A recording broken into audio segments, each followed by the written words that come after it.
Shalom. Thank you, everyone, for joining us. It's wonderful to have you here with us.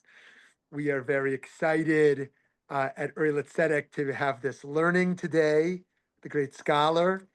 We hope you'll consider plugging into other aspects of our work as well.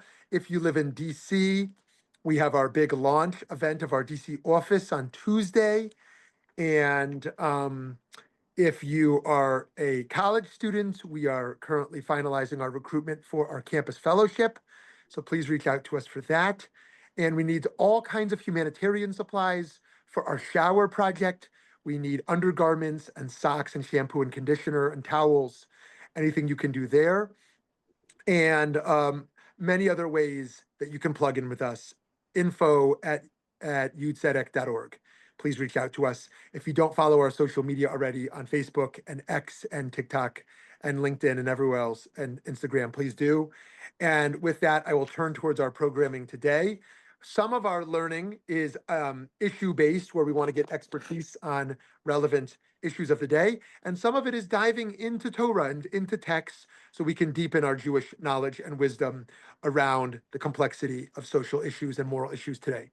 So today we are going to look at the origins of social action in the world and in the Torah, and understand how part of it might be anachronistic to suggest that 20th century social activism as we know it was actually a phenomenon of millennia earlier, but actually show how some of those roots of speaking truth to power, some of those roots of organizing, and some of those roots of protest actually do exist in our tradition.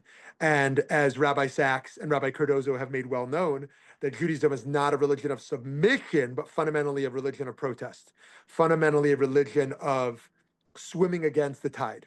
So it's a pleasure to introduce Rabbanit Sharona Margolin Halickman, who was the first Congregational intern and Madricha Ruchanit at the Hebrew Institute of Riverdale from 1997 to 2004, where she provided religious education and spiritual direction for the community. She's a graduate of Yeshiva University with both her BA and MS, as well as Matan's Eshkolot, Tanach, and Hilkheta programs. Sharona is the founder and director of Torat Reva Yerushalayim, and she writes a weekly blog on the Parsha for the Times of Israel. Sharona is the author of 2 books, Parsha Points, Torah from the Land of Israel, and Parsha Points, More Torah from the Land of Israel. We enjoy learning with her, and so we've actually set up 3 sessions with her, which you can sign up for, whether you want to come to the live class or, as most of you choose, watch the YouTube after or listen to the podcast. We have many learning opportunities with her and with others. And with that, I will pass this over to Rabbanit Sharona Halickman, and thank you for joining us today. Thanks so much, Rosh Shmuley. It's an honor to be here. So we are going to start with the holidays because the high holidays are upon us, and then we'll get up to Sukkot, and then before we know it, we'll be in Purim and Pesach too. That's the way the Jewish year just like flies by. So in the high holiday davening on Rosh Hashanah and Yom Kippur in the Ashkenazic service, we read Unetana Tokef, where it says there Utshuva Utfila Utstaka Mavirin et Roa Hagzera. Repentance, prayer, and righteousness avert the severity of the decree, right? So this is the time where we want to be written in the good books, right? And how do we get into the good books? Is by doing these 3 things. Even if we haven't been perfect all year long, how can we make up for it? One way is tshuva, by repentance, really saying sorry for what you did wrong. And this is 2-sided, right? You have to say sorry to God, right? And also, obviously mend your ways, but also you have to say sorry to friends and relatives, which is probably a lot harder to do. And also, pledge to really mend your ways in the new year. So that's probably one of the hardest parts. Then there's tefillah, there's prayer, making that relationship with God. And that's why high holidays usually is the busiest time of year in the synagogue. And then we have tzedakah. Then we have acts of righteousness, right? So acts of righteousness are acts where we help others, whether it's giving charity, whether it's helping out in other ways. But we see that the Jewish religion is not just between a person and God, right? There's a lot there between a person and their fellow person. And we're going to see that celebrating the holidays is no fun if you haven't gone out there to help your fellow person, right? And this is where really social activism comes out, right? This is what we used to do in our shul in Riverdale, and this is what I started doing here in the community in Jerusalem, is really making the holidays happy for everybody. It's not just about yourself and God or yourself and your own family. We open things up to include everybody. And this is not something new. This is not new. This has been in the Torah. This has been in the halacha since the beginning. The only way to enjoy the holiday is to bring it out and bring in as many people as we can. So the first thing we're going to look at is the ushpizin, the guests that we invite into our sukkah.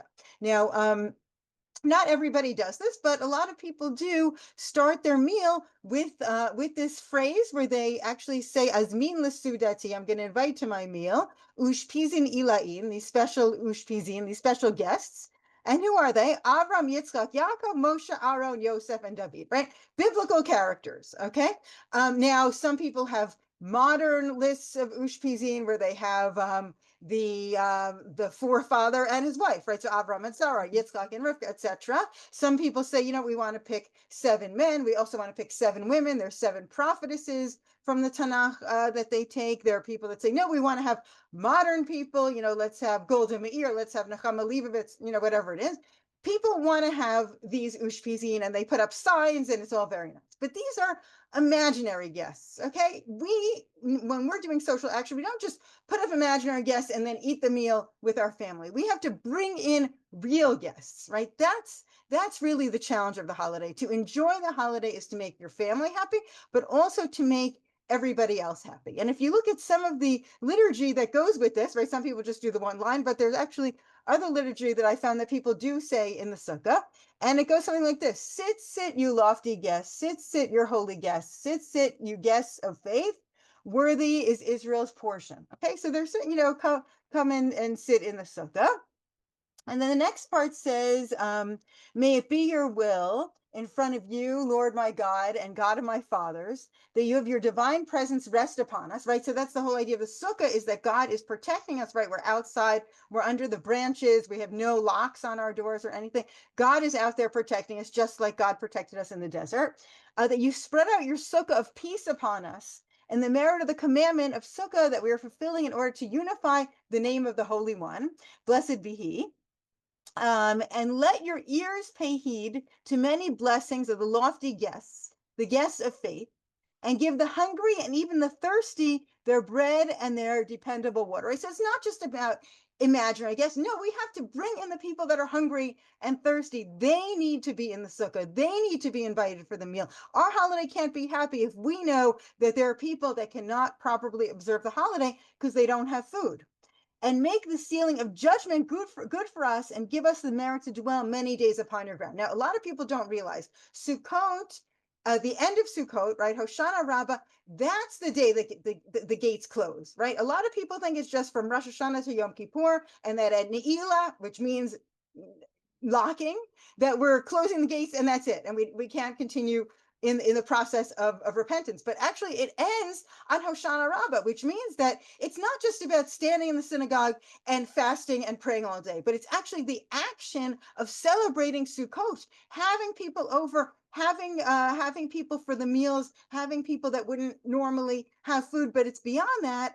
That is what really we're going to end up being judged at the end of the day. So you can't just say, oh, for a lot of people, it's a lot easier to just, I find Yom Kippur is actually one of the easiest days of the year because I make the food in advance, and then I don't have to serve, I don't have to clean up, everything's done. The whole holiday, I could just really relax in the synagogue. Sukkot, no, I have guests at every meal, cooking, cleaning, getting organized, bringing it outside, right? It's actually a more difficult holiday. And also, depending who you're going to invite, it could also be difficult because who knows, it's not like you're just inviting your best friends. It's trying to open up really the way that God protected all of us in the desert. We have to go out and bring into our little huts all kinds of people that may not be our usual guests that we would be having. So there's some different ideas that are brought up about the ushpizin, about real guests. Okay, so Rabbi Yecheskel Landa says, and the 7 righteous ones, the pillars of the world, they are ushpizin. They're honored guests in the sukkah. Right? So these are the biblical, mystical characters. It is fitting to honor such distinguished guests by preparing for them fine delicacies, the foods they love. And what are the delicacies, beloved, to them? To bring joy to the souls of the unfortunate and the poor. This is the essence of the joy. So it doesn't, just if I go in there and say, oh, tonight is dedicated to Abraham, or tonight is dedicated to Abraham and Sarah, or tonight is dedicated to Theodore Herzl. That's not going to do anything for the people that are starving on the next street, right? Or the people that are starving for spirituality, right? That we have to do on our own. It's not good enough just to say, yes, I'm inviting this mystical character. We have to invite real people. On inviting those who are lonely or sad into the sukkah, Rabbi Eliezer Melamed writes, in our generation, we must strengthen ourselves in this matter all the more. For today, there are fewer who hunger for bread, but on the other hand, there are more who are sad and lonely. It is a great mitzvah to make the effort to invite them to share in that joy. Okay, so that's really, really important, right? There are people that, yes, they have food, they can go to the supermarket, they can eat, but if they don't have a sukkah and they don't have company, their holiday is really, it's nothing, right? The whole idea of the holiday is going into the sukkah and eating with friends, okay? And when we were in Riverdale, we had a house. We were very lucky. We had a tiny little house in Riverdale, New York, and we would have 20 people for every meal because we knew so many people lived in apartment buildings. So many people didn't have a sukkah, and even people that could go to the synagogue sukkah, it's not the same thing as being invited by friends. Then we moved to Israel, and we didn't know what we were going to do because in Israel, we're in an apartment building, and we saw, so the first year we didn't build a sukkah, we didn't know what to do, and people invited us over, and we were so happy to be on the receiving end. And then what we noticed was that people in Israel put up a sukkah on the sidewalk right outside the building. It doesn't matter. You can just put one up wherever you want and put it in a park, put it on the sidewalk. So then the next year we started putting it up on the sidewalk, and then we were able to have guests again. But for that year that we didn't know, it was, a time of uncertainty. We had just arrived in Israel on making Aliyah. It was just great for us to have that feeling that we were invited in, that we could enjoy the holiday, not just have to go to a synagogue sukkah on our own. So it really does make a difference. And there's actually a beautiful Israeli song that the kids sing in the kindergartens here, which is called Shlomit Bona Sukkah. It's by Naomi Shemer, who's much more famous, obviously, for Yerushalayim Shel Zahav, Jerusalem of Gold, and Al Kol Elah. But what does she say? The neighbors will come, all of them in multitudes, and there will be room for everyone. The wondrous sukkah of peace.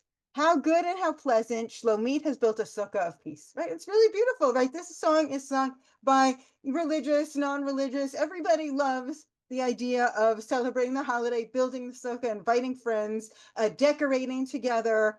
It's really, really beautiful. We had the last 2 years, we had well, it was actually last year, we had the evacuated families from the north. We're still in Jerusalem due to them living so close to the border of Lebanon that it wasn't safe for them to go back yet. And they called me up and they said, we need our sukkah at our hotel decorated, right? And I think they thought that we were just going to go to the store. In Israel, by the way, every store has sukkah decorations, but the sukkah decorations are really Christmas decorations. They all come from China. People buy it and they put it up. Everyone has red and green sukkahs. But what we did is we said, no, we're going to bring in volunteers. We're going to bring in girls from they're studying in seminary, and we're going to bring in all kinds of tourists, and we're going to make decorations with the kids in the hotel. We're going to make chains, and we're going to make pictures, and we're going to hang it together. And it was such a beautiful experience that everybody was working together. We actually had volunteers from Hong Kong that have come on every holiday to help out in all these different situations in the hotels, and also in the nursing homes. We went in and we decorated the sukkahs, and this meant so much to the people living there, that they had a real sukkah, that it wasn't like a generic hotel sukkah, but it felt like their own sukkah with the decorations that they made. And it was beautiful for the people that could come in and volunteer and help out, even if they weren't living in Israel and they didn't have a sukkah to invite people to. They were guests themselves, but they came in and they jumped in to help out the people. So it was a really, really beautiful, beautiful thing. So we see Sukkot, what makes the holiday of Sukkot is really having the guests in your sukkah, being invited and inviting people in. The next holiday where we also see a lot of this social action, it's not just a holiday about celebrating for ourselves, but it's for the larger community, is the holiday of Purim. And we find out about the establishment of the holiday in Esther, in the Megillah, chapter 9. Al ken haYehudim hapruzim hayoshvim ba'arei hapruzot osim et yom 14 lechodesh Adar simcha u'mishteh b'yom tov mishloach manot ish l'rehem. So in the unwalled towns where they fought the war and they won already, on the 14th, they would celebrate on the 14th. And how did they celebrate the 14th of Adar? They gave mishloach manot ish l'rehem. How did they celebrate? By making a friend happy, by giving food to their friends. Okay, and Mordechai wrote this down, and this is going to be established not just for that year, but it's going to be a future holiday as well. And then, of course, those that took an extra day to fight the war only celebrated on the 15th. And today in Jerusalem, we still wait an extra day to celebrate Purim in Jerusalem, so we only celebrate on the 15th. That doesn't mean that on the 14th we're not busy giving out mishloach manot to people that are not in a city that celebrates on the 15th, and there are plenty of people that we can still help on the 14th before we actually observe the mitzvah on the 15th. So there's two layers here also. There's the day that the mitzvah has to be observed, and then there's also the spirit, there's a spirit law, and then like for example, we're going to see that the mitzvah is really only to give to a friend, right? So technically you can just give two things to one friend and you're finished, right? How many people do that? Everyone wants to get a lot of packages and give a lot of packages, but technically the letter of the law is only one. But to really make a lot of people happy, we have to give more. And we did the year of a year ago Purim, when we had 4 full hotels of evacuated families, and we had 9 nursing homes. These are all people that would not have gotten anything if we didn't set up this whole campaign to do it. And we ended up being able to bring 1,000 packages over the Purim holiday between the 14th and the 15th. So we were very happy that there's an extra day here because there was so much to do, and so many people were just so happy. This made their day, right? This is something so small that can make somebody's day. And this is not for poor people. This is for people that they could have a lot of money, but they just don't have the love. Okay, so what happened? They have the idea of the holiday Purim is it's v'nahafochu. It switches around from a very sad day to a very happy day, right? It's yagon l'simcha, evel liyom tov, right? It was going to be a horrible day, and it turned out to be great. Okay, it was supposed to be a day of mourning. It ended up becoming a holiday, right? So how do we make something a holiday? Mishteh v'simcha. We have a party, right? You look at every religion, how do people celebrate? Yeah, they have parties, right? Holiday parties right now, the PC thing to say at work, right? In December, holiday party, doesn't matter what your holiday is, right? Everybody likes to go to party, right? But what's different about Purim, what makes it a special holiday, it's not just having the holiday and merriment and being happy, but there's mishloach manot ish l'reu, sending food to a friend, and matanot le'vionim, giving to the poor. We can't forget about the poor, and those are two separate mitzvot, and it says v'kibel haYehudim et asher echelu lasot asher katav Mordechai lehem. They decided on that year they're going to start observing that mitzvah, which started in the Megillah and went into the Talmud and it was codified as a mitzvah. That every year, it wasn't just the year that they won the war that they're going to celebrate. Every year we're going to do all of these different things. So we're going to have a good time. We're going to have parties, but we're also not going to forget about others. Okay, and this is very, very, very important. So the Malbim says, the month switched around, right? The month of Adar, which is supposed to be the time where the Jews were killed, got switched over to be a holiday. Said 2 things flipped around, right? One is miyagon l'simcha, right? Sadness to happiness. And the second one is eva liyom tov, from mourning to celebration. And so we needed to have celebrations based on this. So simcha, which is happiness. So for that, we have mishteh v'simcha, we have a party, right? You're happy, you have a party. And for Yom Tov, they had to figure out what they're going to do, because you can't establish a new holiday and say, okay, now there's a holiday where you can't light fire, like on Shavuot, for example, right? You can't change something that wasn't there. You can't make it stricter than what God already told us. Okay, so we want to do a mitzvah, but we can't impose on somebody something like, you can't light a fire. So what could we do? We can impose a mitzvah, but that mitzvah is going to help others, and that's matanot le'vionim, helping the poor, giving gifts giving gifts to the poor. And this way, they're doing tzedakah, they're doing a mitzvah, they're elevating the day into a Yom Tov, right? They're making it into a holiday, but they're not restricting somebody. Say, you can still drive and you can still watch TV, right?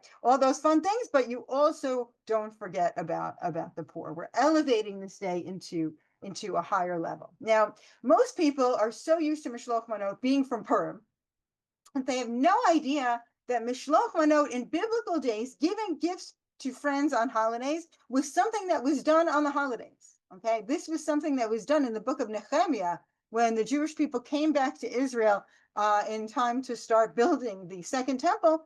Already, they were really like kind of out of it because they had been in Galut, they had been abroad, they weren't used to observing the mitzvot. They got back to Israel. It's Rosh Hashanah. And all of a sudden they're like crying, like, we don't know how to celebrate, we don't remember anything, right? So what does he tell them? He says, Lechu ichlu mashmanim ushtu mamtakim, right? So go and eat your choice foods, drink choice drinks, sweet drinks, okay? V'shilchu manot, and send mishloach manot, send portions to your friends, right? That's always, it's so much fun to get a present, right? Today, you have Amazon, you have all these things. People get gifts all the time in the mail, right? It's a lot of fun. It really, it makes the holiday. To get something that's a surprise, it's fun. So shelchu manot, send gifts. Le'nachon lo ki kadosh hayom la'adonenu va'al tatzvu ki chadvat Hashem himaz. Okay, so you don't want to be sad, you want to be happy. God is the source of your strength. How are you going to be happy? You're going to give your friend a gift, your friend's going to give you a gift, and everybody's going to be happy.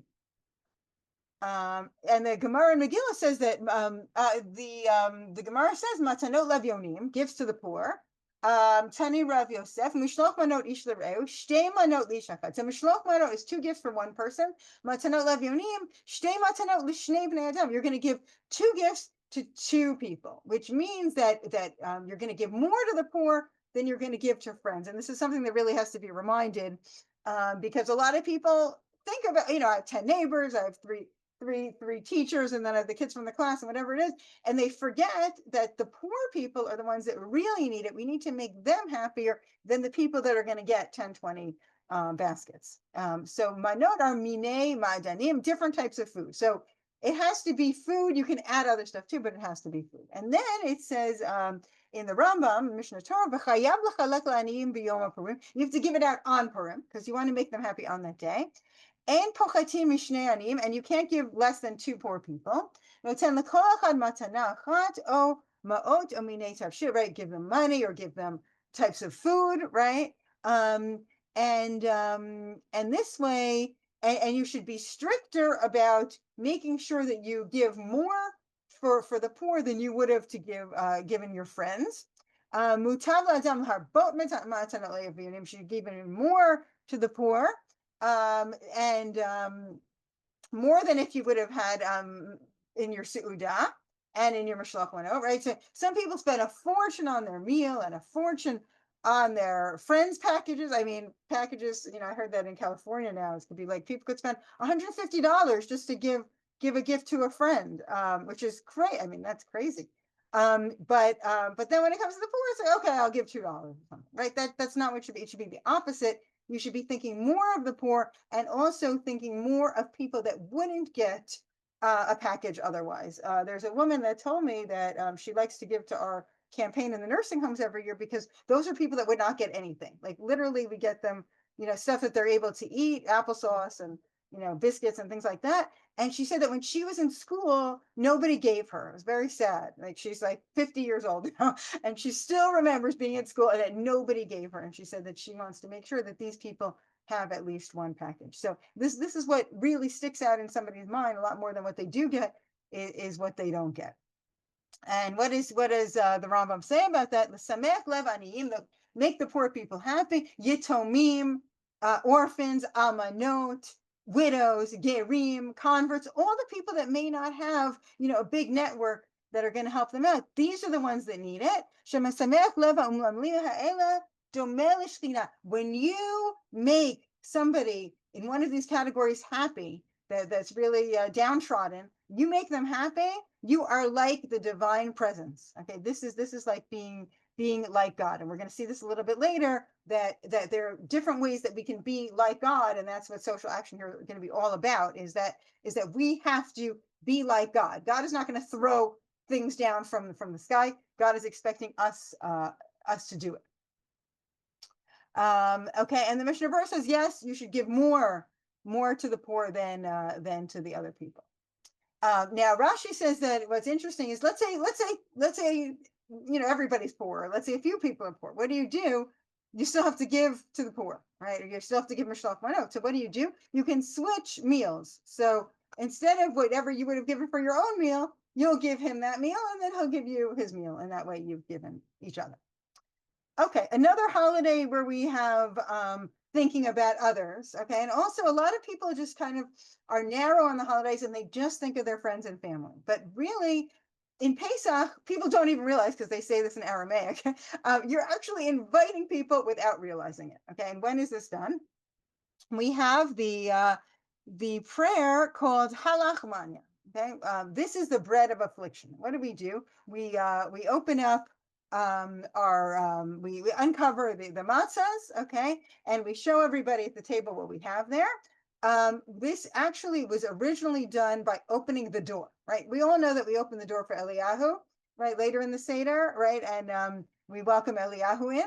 But actually, before it got too dangerous, right, a lot of the countries that Jews lived, it eventually became too dangerous. But before it was too dangerous, they would actually open the door at the time of Halachmanya and invite passersby to come for the meal. Now, this is really hard, right?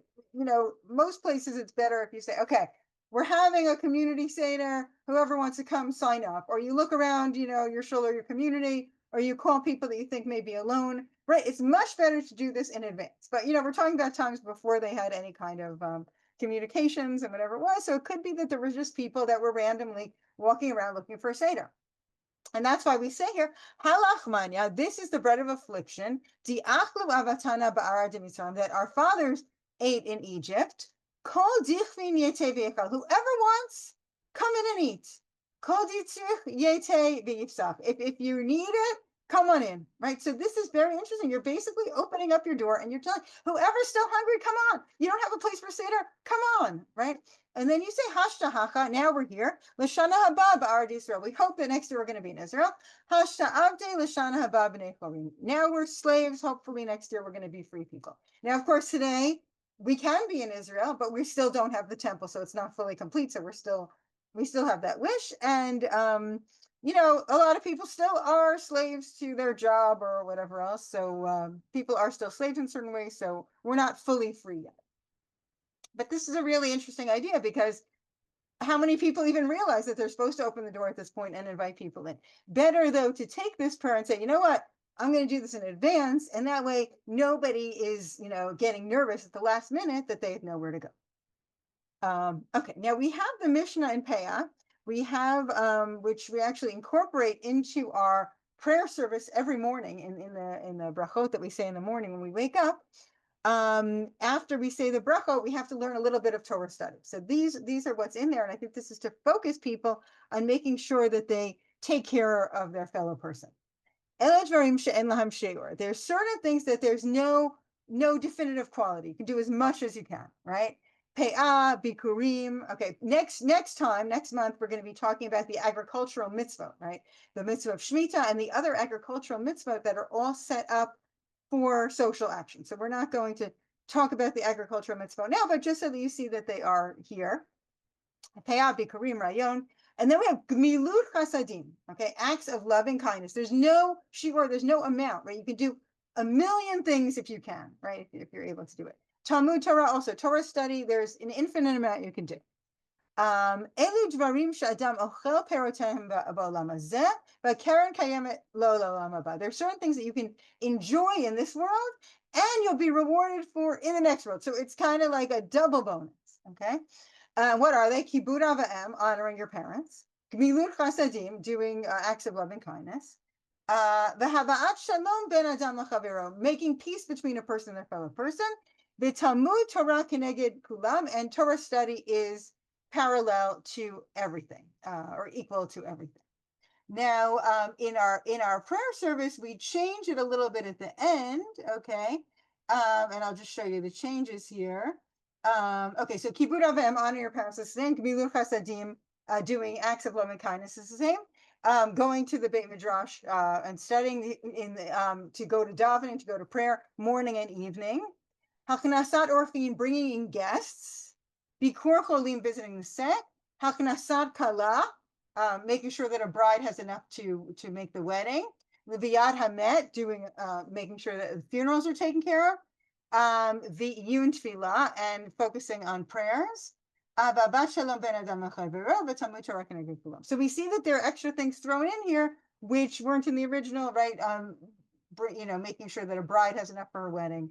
All of these things that are essential to make sure that life cycle events are done properly, and that the bride is taken care of. Okay, so now we're going to see where Gemilut Chasadim, where the acts of loving kindness come in, and how we can emulate God, how God did acts of loving kindness for us and in biblical times, and how we can continue in the spirit of what God did. Okay, so this is in the Gemara in Sukkah. The way that the Gemaras work is usually they'll start talking about one thing and then they'll talk about something totally different.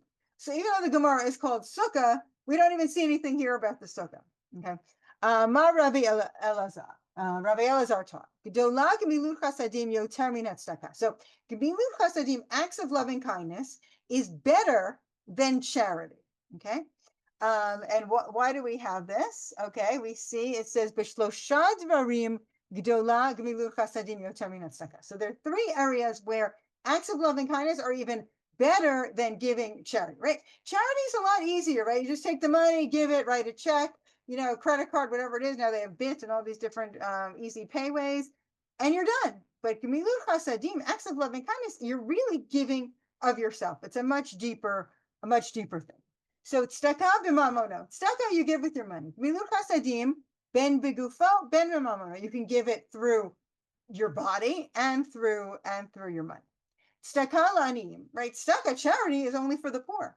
Gemilut chasadim ben la'aniyim ben la'shirim. Acts of loving kindness is for everybody, just like we saw with the mishloach manot, right?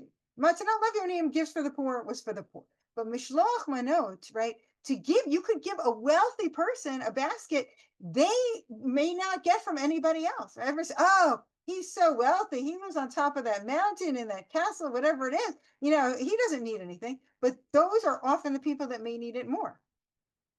Tzedakah l'chaim. Okay, so charity is for people that are alive. Gemilut chasadim ben l'chaim ben l'metim, right? So of course, gemilut chasadim, right? We do acts of loving kindness for those that are alive, but also for those that died, right? There's the whole idea of being in a chavra kadisha, being in a burial society, is one of the biggest mitzvot, because you don't get anything in return, right? If I pick your kid up from school today, you'll pick up my kid tomorrow, right? But if I bury somebody, they're not going to help me later, right? So that's why it's a much higher level. Amar Rabbi Elazar, kol haoset tzedakah mishpat, ki'ilu milah kol haolam kulo chesed. If you do righteousness and justice, it's like you brought loving kindness to the entire world. As it says, ohev tzedakah mishpat, that God loves loving kindness. He loves righteousness and justice. Chesed Hashem al haaretz, and the loving kindness of God will fill the entire world.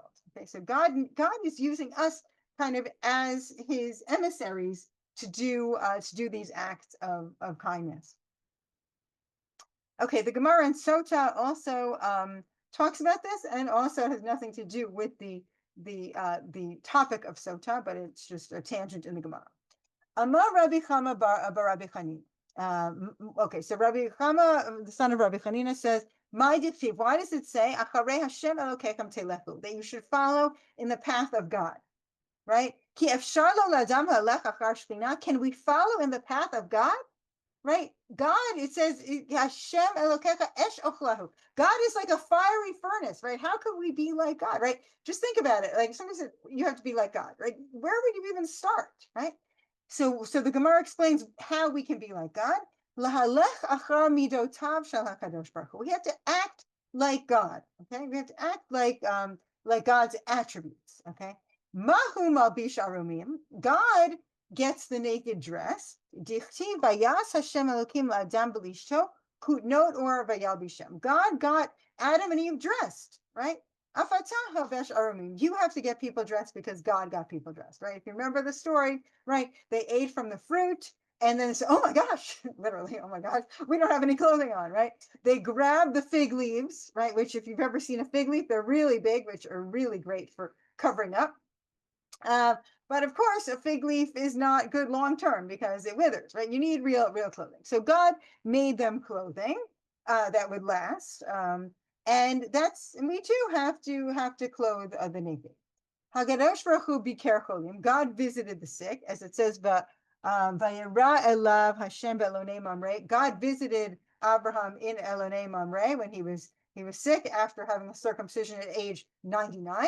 Afatah bikar cholim. You too have to visit the sick. Hagadosh Baruch Hu nichem avelim. God comforted the mourners. Dictiv, as it says, Vayhi acharei mot Abraham ve'avarech Elokim Yitzchak beno. So after Abraham died, God visited Yitzchak. So you too have to go and comfort mourners. Hakadosh Baruch Hu kavar metim. God buried the dead, as it says, V'kbar oto bagai. God buried Moshe in a hidden place. Afatah kavar metim. You too have to bury the dead. Darash Rabbi Simlai taught. Torat Tchilatag Milut Chasadim. So the whole Torah started with Milut Chasadim, with acts of loving kindness, right? We're about to get to Simchat Torah, and on Simchat Torah, we start to read the Torah again. We finish Torah and begin right away again. And right away, we'll have the story of Adam and Eve, right? Right away, we have the story of getting people dressed. And we end the Torah, right? With Moshe dying, right? So we really have the entire Torah is enveloped in this idea of Milut Chasadim, of loving kindness. As it says at the end, that God covered him up, that God buried him. Now we have actually ways today in Israel that we've been actually emulating God during this very difficult war that we've been in since October 7th of 2023. For example, we had people that needed clothing. Okay, we had people that were evacuated to hotels in the south and the north on October 8th. Okay, they left, literally ran away from their homes from their sealed rooms. Okay, so there was a rocket attack alarm went off. They went to their sealed rooms. They stayed there. There were a lot of dangerous things going on there, but whoever got out, thank God, was able to get out. And they were brought to a bunch of places and eventually ended up in hotels throughout the country. Okay, so we're not saying that these people are poor. They had stuff at home, right? They couldn't pack a bag. They literally ran for their lives. So what we did is we had to make sure that they had clothing, right? They need basic clothing. I have a friend that literally went to every hotel and made sure that people had underwear, right? And Rav Shmuley was just talking about a campaign, to raise money for underwear and to contribute underwear. It's not the sexiest thing, literally, to give underwear, but in the end of the day, that's the most important thing. You're not going to want used underwear. People need new underwear. It's for their dignity. Doesn't matter if they have money or they don't have money. They need underwear and also clothing. Yes, the first day, whatever we could give them just to cover up, great. People gave from their closets, but there's also this feeling where they want to feel that they're human, right? That they want to feel that we're not just giving them our cast-offs. So what they did in the hotels was they made a room into like a little store, and people contributed things, mostly new things, also some things that were used but in very good condition, and people could literally go in as if they're shopping and pick out what they felt they wanted to wear, what was their style, what they were comfortable with, whatever it was. And it's just a much better way of doing things. So this is how we clothe the naked with dignity, and everything's the same for everybody. We don't say, oh, do you have money in your bank account? You could technically go to the mall. You don't, so you're going to get the donations. Everything that we gave had to be equal for everybody, that everybody had equal access. And the same thing for the injured soldiers, right? They opened up a pool in the new rehab center in the Hadassah Hospital. We had to get everybody a bathing suit. We couldn't say, oh, do you have one? Do you not? Everybody, we got donations of 80 brand new bathing suits that every injured soldier was able to, if they're well enough, to get into the pool and be able to take part in in the hydrotherapy, which was very important. So this is a very important thing, is making sure that that people were clothed. Okay, then the next thing, oh, we also had, right, the rocket attacks during this Am Kilavi. We just had this war in June where they were really, really scary, much scarier rockets from Iran. And in that situation, basically, people also, some people had direct hits where the rockets hit their place and their place was totally gone. Others just couldn't stay. And again, we had to start all over from the beginning and gather it up. But people were amazing. People opened up their hearts. People donated money. People donated clothing. My friend went around again and she fitted each woman for a bra.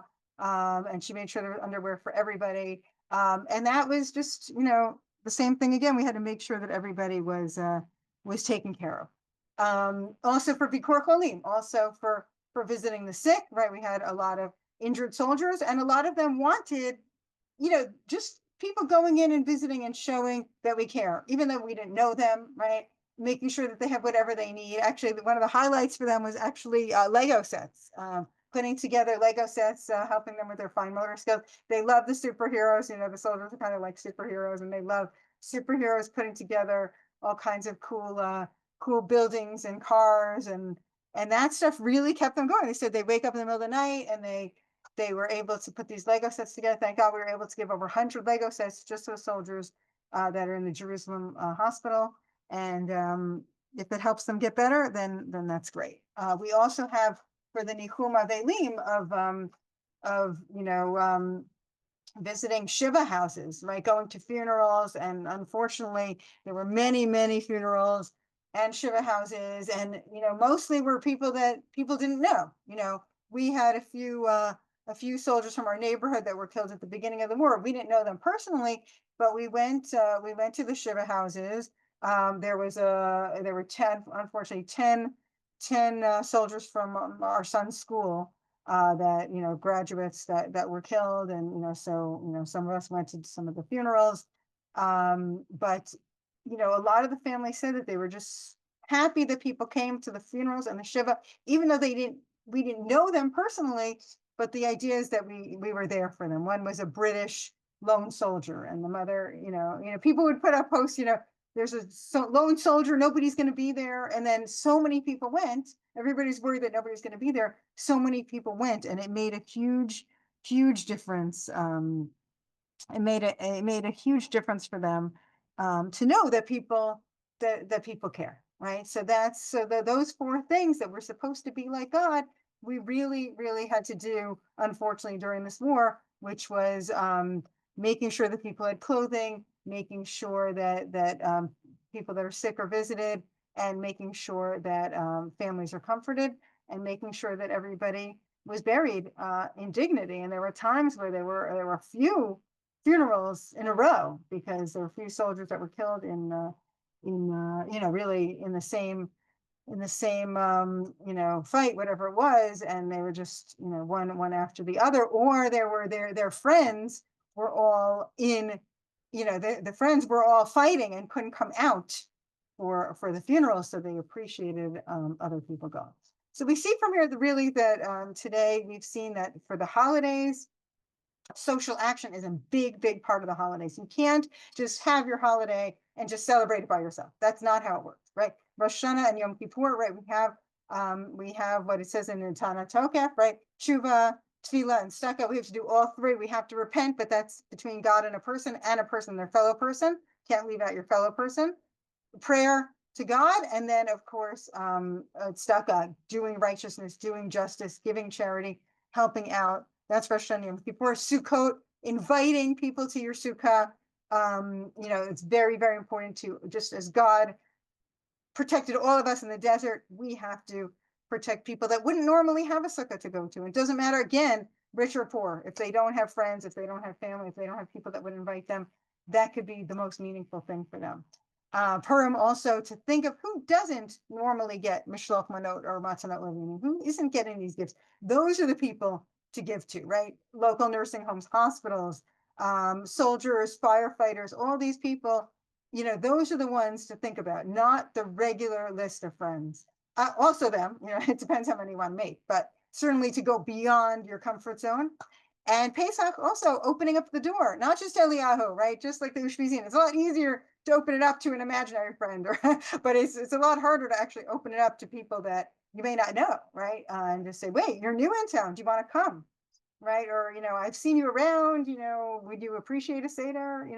Things like that would really, really make their day. And then we see that really all of these acts bring us closer to being like God. When these attacks took place, God is not going to start throwing down the clothing from the sky, right? That's our job to step in and do and help. Okay, so I'm going to open up for questions in a second. I'm just going to give you a preview of the other two shiurim. One is going to be in October and one in November. The one in October is going to be about the agricultural mitzvot and how we can learn a lot about social justice from the original agricultural mitzvot that took place in the land of Israel when everybody had fields and farms. And then in November, we're going to talk about the Israel's Declaration of Independence and where social action comes in that spot. So I hope that you'll come back for the other two sessions, and we can open it up now if anybody has a question or a comment. I just wanted to say thank you so much, Rabbanit Sharona, for the class. Very inspiring and just in time for the holidays. We can think and reflect on these. And I'm going to check the Facebook Live to see if there's any questions, but if anyone wants to type one in or unmute, you're totally welcome. And I'll also make sure to include the links to register for those other two classes. Wherever this video is posted, we're really looking forward to learning again. Yeah, any questions? We have a quiet group today, but I just wanted to thank everyone for being here. Rabbanit Sharona, did you have anything to say before we go?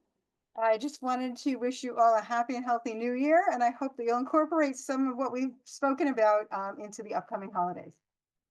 Definitely. Thank you so much. Have a great day. Thanks. Take care.